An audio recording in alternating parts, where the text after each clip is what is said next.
শুভ নববর্ষ সবাইকে নতুন বছরের অনেক অনেক শুভেচ্ছা জানাচ্ছি। তো অনেক দিন হয়ে গেল, অনেক দিন পরে আমি নতুন বছরের ভিডিও দিচ্ছি আর ব্লগ ভিডিও নতুন করে দিচ্ছি। নববর্ষের দিন আমি ছিলাম রোজা, তো আমার হাজব্যান্ড বলেছিল সে পান্তা ইলিশ খাবে, তাই সকাল সকাল ভাত রান্না করে আমি অনেকটা পানি দিয়ে রেখেছি। নববর্ষের দিন আমার আম্মু ইউজুয়ালি পোলাও বা খিচুড়ি রান্না করে, তো আমি ভর্তা করব। এখানে কয়েক রকম সবজি সেদ্ধ দিয়েছি। ডাইনিং ক্লথটাও একটু চেঞ্জ করে নিব, নববর্ষের ভাইব আছে এরকম একটি ডাইনিং ক্লথ চুজ করেছি। পিকল ছোট ছোট পরিবর্তন খুবই অপছন্দ করে ঘরের। তো এখানে আমি ইলিশগুলো একটু ভাজিও করব, আবার একটু সরিষা ভাপাও করব। একটু লবণ হলুদ দিয়ে মেখে রাখলাম ম্যারিনেট করে। এখানে একটা পেস্ট করেছি, এটাতে আছে সরিষা, পেঁয়াজ, কাঁচামরিচ আর 1 চিমটি হলুদ। চুলায় পানি গরম বসিয়ে দিয়েছি। এই তো মশলাটার মধ্যে আমি মাছগুলো দিয়ে দিলাম, সর্ষের তেল দিয়ে শিল চাপা দিয়ে দিয়েছি। এটা আমি 25 মিনিট ভাপে দিব। এই তো আমার রান্না শেষ, সব কিছু রেডি, আমি টেবিল সাজিয়ে নিয়েছি।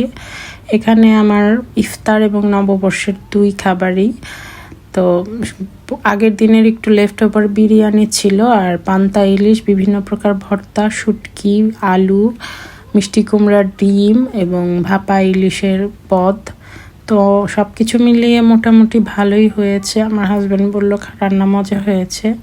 এটা হলো 3রা বৈশাখের ভিডিও। আমি গিয়েছিলাম আমার হাজব্যান্ডের অফিসে একটুখানি দেখতে। আমার হাজব্যান্ড বলল খুব সুন্দর করে ইউনিভার্সিটি সাজানো হয়েছে, যদিও আমি সন্ধ্যার আগ দিয়ে গিয়েছি, অনেক কিছু ভেঙে ফেলা হয়েছে। তো দেখলাম যে আসলে খুব সুন্দর করে সাজিয়েছে স্টুডেন্টরা, ভাল লাগলো দেখে। আমিও কিছু ছবি তুললাম। এখান থেকে গেলাম বইমেলায়। আমরা সিএনজি পাচ্ছিলাম না, তাই চলে গেলাম রিক্সায়। রিক্সা রাইড তো আরও পছন্দের আমার, আর এই রাস্তাটা আমার অনেক প্রিয়। এবার আমার হাজব্যান্ডকে বলেছিলাম আমাকে মেলায় নিয়ে যেতেই হবে, বৈশাখী মেলায় চুড়ি কিনবো, টিপ কিনবো, সাজুগুজুর জিনিস কিনবো। আসলে এগুলো সবই মানে ফান করা কথা। আসলে আমি বইমেলায় যাওয়ার জন্য অস্থির হয়ে আছি। তো এবার বইমেলাটার প্রচারণা খুব কম ছিল। চট্টগ্রামে কবে শুরু হয়েছে সেটাই জানতাম না। বইমেলার প্যাথেটিক দিকটা হচ্ছে প্রায় ম্যাক্সিমাম স্টলেই হচ্ছে রাজনৈতিক ব্যক্তিদের ছবি, বেগম জিয়াউর রহমান এবং প্রধানমন্ত্রীর ছবি দেওয়া। এই জিনিসটা আমার একটু ভাল লাগেনি।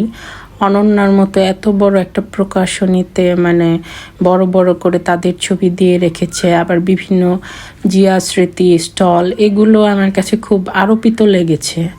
তারপর আমাদের রাত হয়ে গিয়েছে, আমরা একটু বাইরে ডিনার করার প্ল্যান করেছিলাম। অনেক দিন ধরে সি ফুড ক্রেভ করেছিলাম আমি, তো আজকে সি ফুড খেতে আসছি। তো আজকের ভিডিওটা এই পর্যন্তই। সবাই ভালো থাকবেন, সুস্থ থাকবেন, আমাদের জন্য দোয়া করবেন। আল্লাহ হাফেজ।